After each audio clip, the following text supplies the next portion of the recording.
Hello students, welcome back to my channel Shubham lecturer. Student, अगर आप 12th में हैं और आपको बोर्ड एग्जाम देना है तो मैं आपके लिए लेकर आया हूं एक मोस्ट इंपॉर्टेंट वीडियो। स्टूडेंट, इस वीडियो में मैं आपको सिखाऊंगा आर्टिकल राइटिंग, यानी कि 12th इंग्लिश में हम आर्टिकल कैसे लिखें। तो अगर आप 12th में हैं तो ये वीडियो आप लोग शुरू से लेकर लास्ट तक देखते रहें, क्योंकि इस वीडियो में मैं आपको आर्टिकल राइटिंग सिखाने के साथ साथ 5 ऐसे महत्वपूर्ण आर्टिकल बताऊंगा जो इस बार आपके बोर्ड एग्जाम में पूछे जाएंगे। ठीक है, तो इन्हीं 5 आर्टिकल में से एक आर्टिकल आपके बोर्ड एग्जाम में जरूर आएगा। तो इस वीडियो को आपको लास्ट तक देखना है, क्योंकि मैं आपको बताऊंगा कि आर्टिकल लिखने का सही तरीका क्या है और आर्टिकल लिखते समय हमें कौन कौन सा हेडिंग डालना है, यानी कि जब हम आर्टिकल लिखें तो हमें कौन कौन सा हेडिंग वहां पर डालना है। ठीक है, सब कुछ मैं आपको पूरा प्रोसेस आर्टिकल राइटिंग का इस वीडियो में मैं आपको बताऊंगा। ठीक है, तो इस वीडियो को आपको शुरू से लेकर लास्ट तक देखना है और इस वीडियो को ज्यादा से ज्यादा लाइक करना है, ताकि मैं आपके लिए लेटर राइटिंग और भी बहुत सारे टॉपिक प्रोवाइड करवा सकूं। ठीक है, तो देखिए, सबसे पहले हम ये जान लेते हैं कि 12th इंग्लिश में वो कौन कौन से 5 आर्टिकल है जो कि इस बार पूछे जा सकते हैं। ठीक है, तो सबसे पहला हमारा है फेस्टिवल्स ऑफ इंडिया, यानी कि भारत के त्योहार। ठीक है, इसी पर मैं आपको आर्टिकल बताऊंगा। देखिए, मैंने यहां पर नीचे आर्टिकल लिखा है, आर्टिकल किस प्रकार से लिखा जाता है सब कुछ मैं आपको बताऊंगा। ठीक है, दूसरा है the pollution problem in India, यानी कि भारत में प्रदूषण की समस्या। ठीक है, तीसरा है the state of education today, यानी कि आज शिक्षा की स्थिति। ठीक है, आज जो है शिक्षा की स्थिति कैसी है। चौथा है वोमेन सेफ्टी इन इंडिया, यानी कि भारत में महिलाओं की सुरक्षा।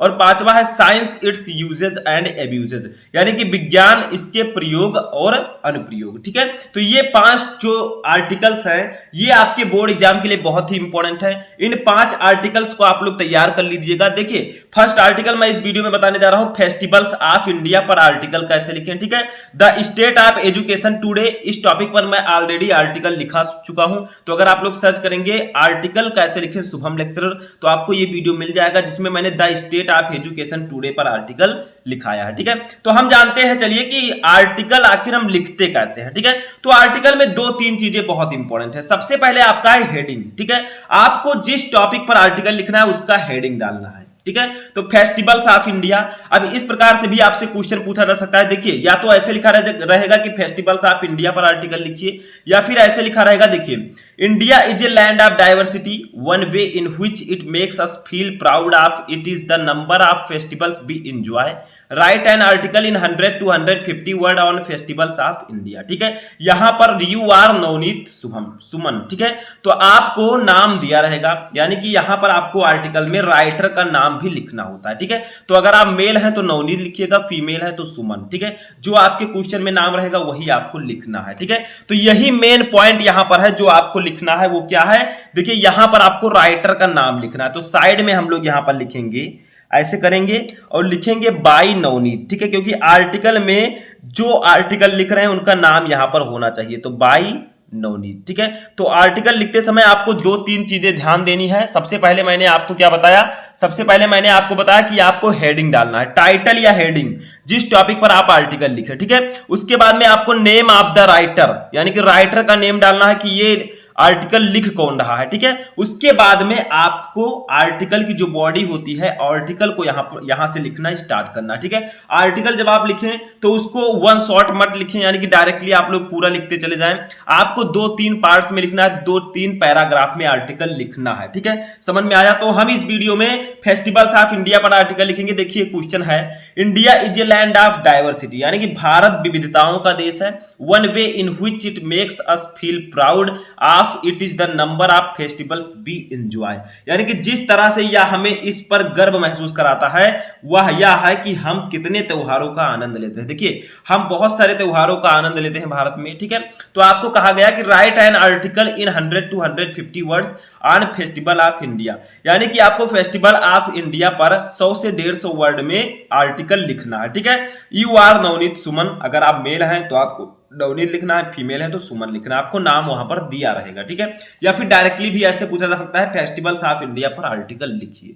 तो चलिए जानते हैं। तो सबसे पहले आपको हेडिंग या टाइटल डालना है, फिर राइटर का नाम लिखना है, उसके बाद में आपको आर्टिकल लिखना स्टार्ट करना है। ठीक है, आर्टिकल में आप फेस्टिवल्स ऑफ इंडिया के बारे में जो कुछ भी जानते हैं आपको इसमें लिखना है। तो देखिए, festivals of India are the periods of celebration, यानी कि फेस्टिवल्स ऑफ इंडिया, भारत के त्योहार आ रहे हैं, द पीरियड्स, अवधि ऑफ सेलिब्रेशन यानी कि उत्सव की, ठीक है। तो भारत के त्योहार उत्सव की अवधि है, यानी कि जो भारत के त्योहार हैं वो उत्सव का समय है, ठीक है। हमारे लिए एंजॉय का समय, सेलिब्रेट, हम उसे उसको सेलिब्रेट करते हैं। आगे देखिए, they play an important role in the life of Indian people, यानी कि वे भारतीय लोगों के जीवन में एक महत्वपूर्ण भूमिका निभाते हैं। जो फेस्टिवल्स हैं वो भारतीय लोगों के जीवन में एक महत्वपूर्ण भूमिका निभाते हैं। जैसे हमारे में फेस्टिवल हो गया होली, दिवाली, ठीक है, वैसे उसमें भी हमारे देश में बहुत सारे ऐसे त्योहार हैं जो भारतीय लोगों के जीवन में एक महत्वपूर्ण भूमिका निभाते हैं। हम लोग उसको बहुत ही अच्छे से मनाते हैं त्योहारों को, ठीक है।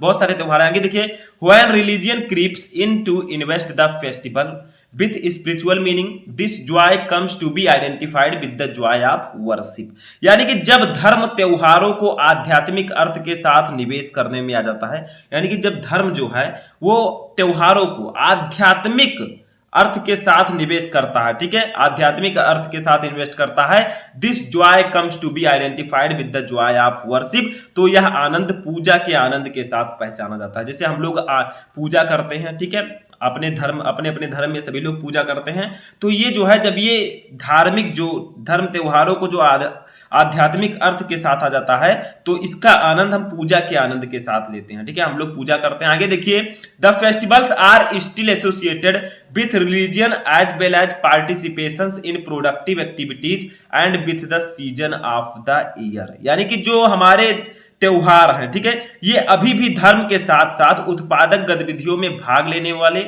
और वर्ष के मौसम के साथ जुड़े हुए हैं, यानी कि जो हमारे त्योहार है वो हमारे सीजन वाइज जुड़े हुए हैं, हमारे मौसम के अनुसार जुड़े हुए हैं, यानी कि कुछ त्योहार जो हैं वो कटाई के मौसम में होते हैं, कुछ त्योहार बसंत के मौसम में होते हैं, कुछ त्योहार बुआई के मौसम में, बरसात के मौसम में, ठीक है। तो हमारे त्योहारों को अब कई प्रकार के सीजन के अनुसार बांट दिया गया है, ठीक है। अभी मैं आपको आगे बताऊंगा। देखिए आगे है द हार्वेस्टिंग फेस्टिवल्स, यानी कि कटाई के त्योहार, ठीक है, हार्वेस्टिंग का मतलब कटाई के त्योहार।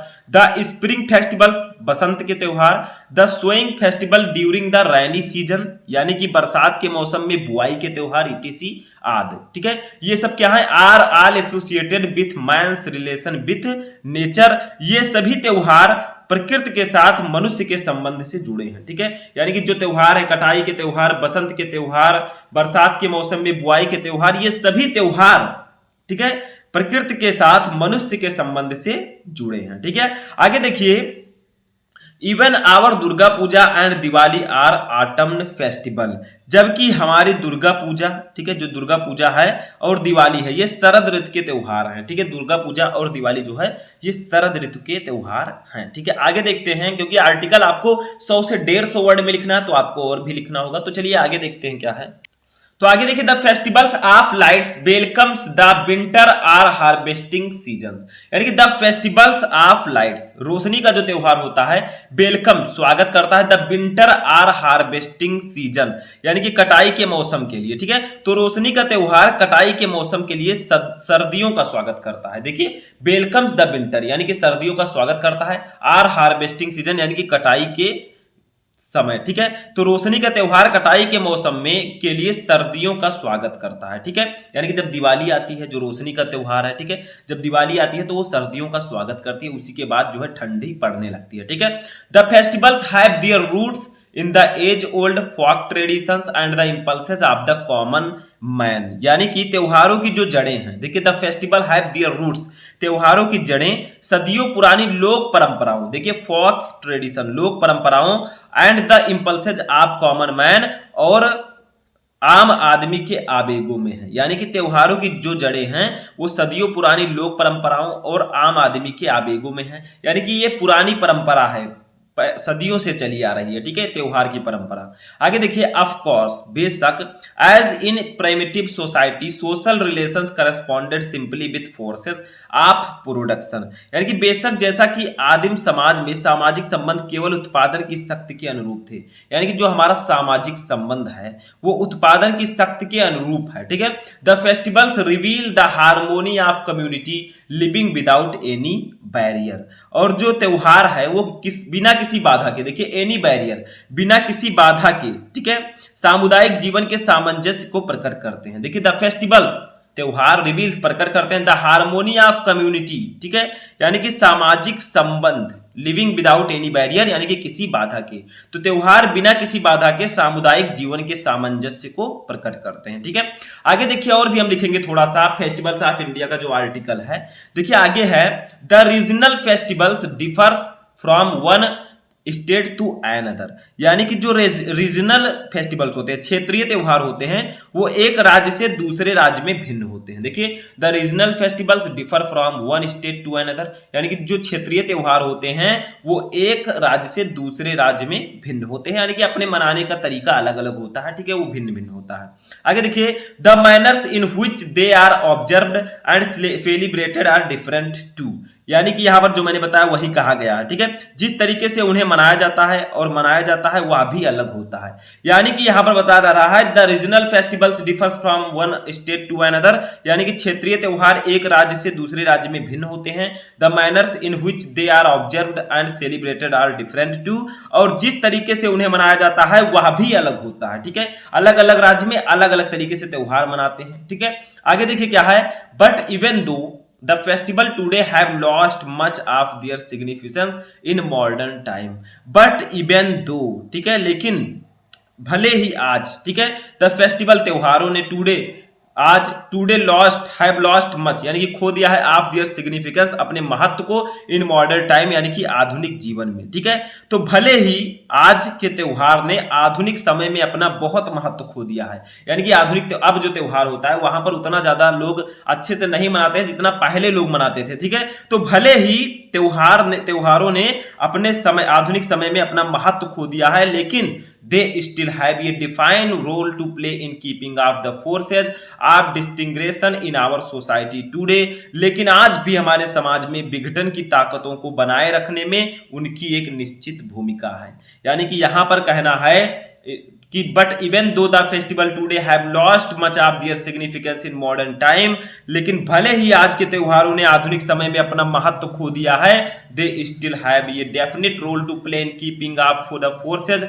Of disintegration in our society today, लेकिन आज भी हमारे समाज में विघटन की ताकतों को बनाए रखने में उनकी एक महत्वपूर्ण भूमिका है। तो जो हमारे त्योहार हैं उनके बारे में यहाँ पर सब कुछ कहा गया कि जो त्योहार हैं वो एक अवधि हमारे लिए उत्सव का एक समय होता है, और इसको कई प्रकार से बांट दिया गया है मौसम के अनुसार, जैसे बुआई के त्योहार, कटाई के त्योहार, बरसात के त्योहार, बसंत के त्योहार, ठीक है, इन सभी में बांट दिया गया है। तो इस प्रकार से आपको त्योहार यानी कि द फेस्टिवल्स ऑफ इंडिया पर आर्टिकल लिखना है।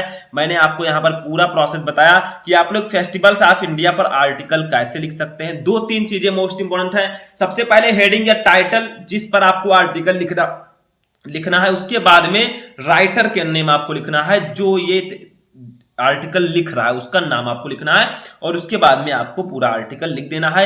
यहां पर मैंने आपको बताया, देखिए जब मैं आर्टिकल लिख रहा था यहां पर मैं थोड़ा सा रुका, एक पैराग्राफ, ठीक है, उसके बाद में हमने दूसरा पैराग्राफ यहां से स्टार्ट किया। तो देखिए दूसरा पैराग्राफ जब हमने स्टार्ट किया तो यहां पर मैं थोड़ा सा रुका, ठीक है। आप लोगों को डायरेक्टली नहीं लिखना है कि दूसरा पैराग्राफ आपने ऐसे डायरेक्टली लिखते चले गए, यानी कि वन शॉट में आपको नहीं लिखना है, थोड़ा थोड़ा यहाँ पर ऐसे मान लीजिए इसको आपने लिखा, फिर एक लाइन आप छोड़ दीजिए, फिर लिखिए, ठीक है। यानी कि आपको 2-3 पैराग्राफ में पूरा आर्टिकल लिखना है, ठीक है, वन शॉट में आपको नहीं लिखना है। तो आई होप कि आपको समझ में आ चुका होगा कि आर्टिकल हम कैसे लिखते हैं। तो अगर आपको किसी और टॉपिक पर वीडियो चाहे वो लेटर राइटिंग हो, चाहे कोई भी टॉपिक हो इंग्लिश का, आप लोग कमेंट करके बताएं, मैं उस पर वीडियो बनाने का प्रयास करूंगा। तो आई होप कि आपको पूरी तरह आर्टिकल राइटिंग समझ में आ चुका होगा। कैसा लगा आपको ये वीडियो कमेंट बॉक्स में बताएं। हम मिलेंगे नेक्स्ट वीडियो में नेक्स्ट टॉपिक के साथ, तब तक आप लोग अपनी तैयारी करते रहें, और किसी भी टॉपिक में क्वेरी है तो कमेंट करके बताएं।